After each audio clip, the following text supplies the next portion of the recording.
मंडळी आहे आणि पुढे बसलेले तुम्ही सर्व महेशाची मूर्ती आहे. इतके सगळे असताना सुद्धा गजानन बाबा समोर आहे, काय घेण्याचं काही कारण नाही. मागे पुढे उभा राही सांभाळी या सर्व संत मंडळीच्या चरणावर मी या ठिकाणी नतमस्तक होतो. ऐसे नमन करुणी सकाळा हरिकथा बोली दुबड्या बोला आज्ञा म्हणून आपल्या वाडा चालवी सकाळा नामा म्हणे विठाला.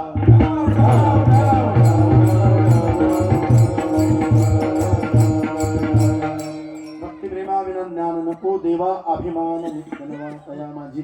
बाबांनो अभिमान नकोय. शांती ब्रह्मनाथ महाराजांनी सांगितलं अभिमान नकोय.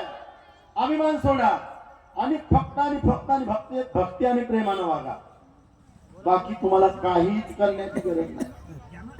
मला येताच मी धोतर नेसलं फेटा बांधला घरून निघलो. माझ्या अर्धांगिनीने मला सांगितलं अभिमानात जाऊ नका बरं. असं तुम्हाला बरेच लोक पाहतात म्हणजे तुम्ही काय बरं म्हटलं मी काही तसं काही वाईट माणूस नाही बा.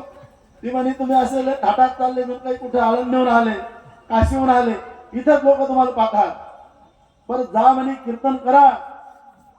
थोडंफार हुकला तर चालेल एवढं काही बिघडणार नाही पण धोतर नका सुटू देऊ. आज जे मंडळी ह्या मनोज दांडगे रेसिडेन्सी मध्ये आले इतर ठिकाणी लोक कीर्तन ऐकण्यासाठी येतात पण आज जे सर्व येतात ना ते तुम्हाला जमतं की नाही ते पायासाठी नाही. खरोखर तुमचा जो थाट चालला या 90-92 किलोच्या देहाला तुम्ही हे लोक धोतर गुंडाळता मोठ्या माळी हातात घालता तुमचा मोठा थाट गाडी घोडी ने पण हे खरोखर आहे का काही यामध्ये याची माझी नाहीये. नावाची सक्रात होऊन गेली आहे बाबांना. हा नावाचं भगवंताचं नाव घ्यायचं आहे विठ्ठलाचं नाव घ्यायचं आहे. मग तो विठ्ठल कुठं असेल तो या ठिकाणी उभा आहे. जेथे कीर्तनाची जागा तेथे पांडुरंग उभा. पण तुम्हाला दिसत जर असेल तर खऱ्या अर्थानं तुम्ही पुण्यवान आहात. तुम्हाला कीर्तन संपेपर्यंत विठ्ठल दिसेल बाबांनो. तुम्ही ज्या वेळेस हाताने टाळी वाजवसाल मुखाने भजन करसाल मी विठ्ठल विठ्ठल म्हणल्यानंतर हाताने टाळी वाजवायची आणि तोंडाने भजन करायचंय आणि आपलं कीर्तन असं टाईट बसा असे बसा असं काहीच नाही. मोकळ्या मनानं जसे बसायचं तसं बसा. मी तर म्हणतो काही झोपले तरी चालेल. असं काही लगेच वर बसा टाळी वाजवा असं काही नाही. पोरं मोकळ्या मनाने खेळा. तुम्ही इथं भिडीचे तोली तर भरू नये. कारण काय असतं वारकरी संप्रदायामध्ये आपण जास्त नियम लावतो. असं करा तसं करा असं म्हणता म्हणता आपला मंडप खाली झाला. हा मंडप आपल्याला खाली करायचा नाहीये. हा मंडप भरायचा आहे. हा इतका चांगला धर्ममंडप उभा केलेला आहे. सर्व कष्टकरी वारकरी शेतकरी आणि बाबाच्या प्रेम असलेले सर्व रेसिडेन्सी मधील रेसिडेन्सीच्या बाहेरील सर्व मंडळींनी उभे केले बाबा. आता बरेच लोक मला म्हणतात महाराज ते तुमच्यामुळे मी ओळखलं बरोबर ते पायामुळे का सांगेन तुम्हाला. एका गावामध्ये बाबांनो सगळ्यांनी सांगितलं आपण नवरदेव जर पाहायचा असला मुलीला आपण गुण पाहतो 26 गुणी 36 गुणी असं पाहतो. मग आता ह्या कॉलनीने सुद्धा पाहिलं किंवा आपल्याला कोणीतरी एक गुण जुळणारा माणूस पाहायचा. तसं एका गावानं शोधलं की आपल्याला 36 गुणी माणूस पाहायचा गावाला सरपंच करण्यासाठी. किती गुणी 36. सगळ्यांनी सांगितलं निवडणूक घ्यायची नाही फक्त ढूंढून आणा म्हणे. ज्याचे 36च्या 36 गुण जुळतात तो गावचा अनापूस सरपंच. लोकांनी पूर्ण कॉलनी पाहिली गाव पाहिलं विचारलं बाबा तुमचं नाव काय गाव काय शिक्षण किती काय किती कशात ना कशात माणूस कमी पडायचा. 36 गुणी माणूस गावात सापडलाच नाही पण एक मायासारखा सापडला. म्हणे का महाराज म्हटलं बा आपले 36 तर नाही पण 34 गुण जुळतात. ते म्हणे बरं आहे. बाकीचे सगळे पाहिले म्हणे तर कोणी 18 गुणी कोणी 22 गुणी पण तुमच्याकडे 34 म्हणल्यानंतर तुम्ही परफेक्ट आहे. तुम्ही सप्ताह चालू शकता तुम्ही पद्धतशीर जमू शकता म्हणे. आता मलाही वाटलं बा बरं आहे आपल्याला काहीतरी अनापूस करतात. पण नंतर त्यांनी तो माणूस जो आहे त्याला विचारलं बा तुमच्याकडे 34 गुण तर बरोबर आहे, पण तुमच्याकडे 2 गुण कमी कोणते ते सांगा. मग त्यानं सांगितलं माझ्याकडे 2 गुण हे कमी आहे की मला काही येत नाही, हा पहिला गुण. आणि दुसरा गुण सांगितला मी कोणाच्या बापाचं ऐकत नाही.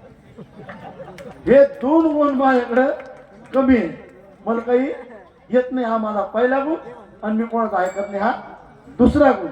म्हणून हे माझ्याकडे नेतृत्व दिलं. विठाला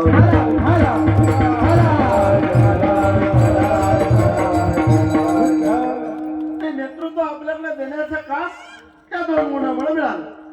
नाही तर बाकी कोणी कीर्तन ऐकलं नाही, माझा हरिपाठ पाहिला नाही, काकडा पाहिला नाही. आता मी वाकडा माझ्या झोपेला असतो काकडा, माझ्याकडे त्याचं काही काम आहे का नाही, पण त्यानं पाहिलं बाकी 34 तर आहेत ना, म्हणून आपल्याकडे दिलं बाबांना. पण शांती ब्रह्मनाथ महाराजांनी सांगितलेलं आहे की भक्ती प्रेमाविना ज्ञान नको. आता ज्ञानवान खूप असतात. आपल्या कॉलेज पोरं मोकळ्या खेळून काही बेजार होऊ नका, खेळलं जाईल मोकळं. आपलं काही तिकिटावर तर नाही, काही नाही, काही नाही. किंवा हे तिकीट भरून येईल काही वाया जाणं असं काही का. उलट याचं तिकीट भेटणार आहे, कीर्तन संपल्या तिकीट. त्यामुळे टेन्शन घ्यायचं नाही. तर हे असं आहे की ज्ञान जे आहे हे नको आहे. शांती ब्रह्मनाथ महाराज जर म्हणत असतील तर ज्ञान नको. ज्ञान नको म्हणल्यानंतर ज्ञान कशामुळे नको. आता ज्ञान नको म्हणल्यानंतर तो अज्ञानी झाला. आणि अज्ञानी सिंगणे बाबा कुठे चालतो का, नाही चालत. पण शांती ब्रह्मनाथ महाराज म्हणतात ज्ञान नको. तर ज्ञान कोणतं नको आहे. तर एका गावामध्ये ज्ञानी माणूस आला. ज्ञानी, खूप ज्ञान मोठं. काशीला गेला, पंढरपूरला गेला, आळंदीला गेला, जोग महाराज शिक्षण संस्थेमध्ये राहिला. पूर्ण वेद शास्त्र पुराण पठाण सगळं पाठ करून आला. आणि गावात आल्यानंतर त्यानं सांगितलं बा मी वारकरी संप्रदायाचं सगळं शिकलो, मला मृदंग वाजवला जातो, मला गायन जमतं बाबा, सगळं मला जमतं. 6 शास्त्र वेद 18 पुराण उपनिषद सगळं माझं तोंडपाठ आहे. ज्ञान त्याच्याकडे भरपूर आलं. ज्ञानाला काही कमतात नाही. लोक म्हणे बाबा बरं झालं तू आपल्या कॉलनीत आला, तुझ्याकडे ज्ञान भरपूर आहे. नाही तिथं कोणाला काय येते, सगळे असेच होते, तू आला ते बरं झालं. याला थोडा हा ज्ञान आलं म्हणल्यानंतर थोडा अहंकार निर्माण झाला. लोक म्हणे आता आपल्या कॉलनीतले पोरं शिकवा, आपल्या कोणाला भजन शिकवा, कोणाला काही शिकवा. तो पहिल्याच पहिली त्यानं सुरू केलं, बसा सर्व शिस्तीत बसा, असे बसा तसे बसा. त्याच्यातलं बऱ्याच लोकांना शिस्तीत बसा, खाली बसा, वर बसा काही चालेल नाही. लय म्हणजे बरेच घराकडे गेले, राहिले 2-4. कोणी आलं असं झालं सांगते. आणि माझ्याकडे जर विद्यार्थी टाकायचे असेल भरत महाराज, तर हा जो देह आहे ना, या देहाला शास्त्री म्हणावं. काय म्हणावं? शास्त्री म्हणा. हा देह हा पंचमहाभूताचा देह आहे, काशीहून आलेला आहे. या देहाला शास्त्री म्हणा, महंत म्हणा. आता लोक काय करायचे, कोणी म्हणायचे ओ मामा, मामा म्हणतो हा देह आहे, हा देह काशीहून आलेला आहे, पंडित म्हणतात मला. कोणी म्हणायचे मामा, काका, दादा, कोणी साहेब. साहेब म्हणतो, हलकटवाणी साहेब म्हणतो. माझे मना होत पंडित शहाणा.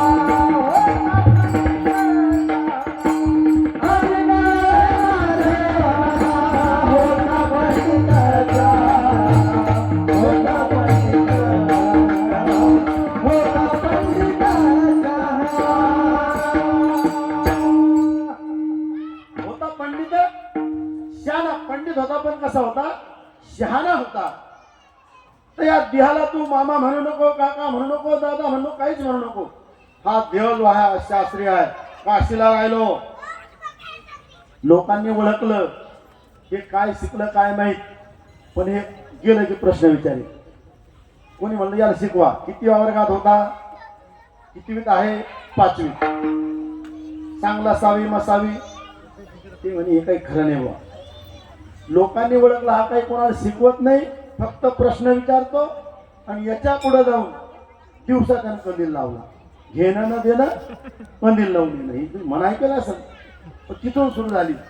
दिवसा कंदील लावायचा, दिवसा उजेड पडल्यावर लोक विचारायचे का हो, हा कंदील काऊन लावला, हा कंदील का लावला, हे जर विचारायचं असेल तर पहिले माझ्या प्रश्नाचे उत्तर दे म्हणजे म्हणतो भाऊ. लोक म्हणे सांगा प्रश्न. त्यांना असं कुणीकडे कुणीकडे प्रश्न विचार, लोकांना जमेल. शेवटी लोकांनी ओळखलं हा काही उत्तर देत नाही, लोकांना काही शिकवत नाही. लोक म्हणे तुम्ही आता गाव सुधारायचे सोडा, पण गाव बिघडायला लागलं नाही. तुम्ही पहिले आमच्या गावातून निघा. हे असं चालत नाही तर लावून चपून चालतं. चाललो तुमचं गाव, घेतला कंदील सांगत गेला शेलूत तो. एक वखर चालू होता, त्यानं आवाज दिला, अ मामा अरे कंदील. मला म्हणतो मामा म्हणतो, मी पंडित आहे, शास्त्री, हा देव साधा नाहीये. मग काय म्हणू, हा या देहाला शास्त्री म्हणत जा. शास्त्री शास्त्री म्हणे मग हा म्हणू काय, पण कंदील म्हणला कंदील. कंदील जर विचारायचं असेल तर माझ्या प्रश्नाचं उत्तर दे. काय म्हणे, याच्या ध्यानात आलं की हा लय ज्ञानी माणूस आहे. तो म्हणे आता थांबा जरशा. त्यानं ते वखर उभा केला, ते दांडीनं ते वखर बैल बांधलं आणि त्याचं रुमणं काढलं. ते म्हणे तुमचे प्रश्न पहिले राहू द्या, आता माझ्या प्रश्नाचे उत्तर द्या. याला काय म्हणते, ते लाकूड आहे. लाकूड नाही म्हणे, रूम नाही, लाकूड नाही म्हणत. अरे गवत्या, मला प्रश्न विचारतो, हा शास्त्री म्हणतो, आणि त्याला गवत्या. तर तू म्हणजे येलेच पुढे गेलं गाड्या. म्हणजे आता माझा एक प्रश्न असा आहे की रुमण म्हणतात, आणि हे तुम्हाला मी आता हाणणार. आता हे कुठं हाणन याचं तुम्ही उत्तर द्या. आता याला वाटलं आपण सांगावं पाठीत मारशील, या डोक्यात हाणा. याला वाटलं बा आपण सांगावं डोक्यात, या नळगी हाणा. म्हणजे आपण कुठं सांगितलं दुसरीकडे हाणं नाही. तो म्हणे मला जमत नाही, ते म्हणजे पहिला कंदील टेको. असं ज्ञान चालणार नाही. तुझ्याकडे ज्ञान आहे पण भक्ती आणि प्रेम नाही. अभंगाचं पहिलं चरण. भक्ती प्रेमाने भक्ती प्रेमाने ज्ञान नको देवा.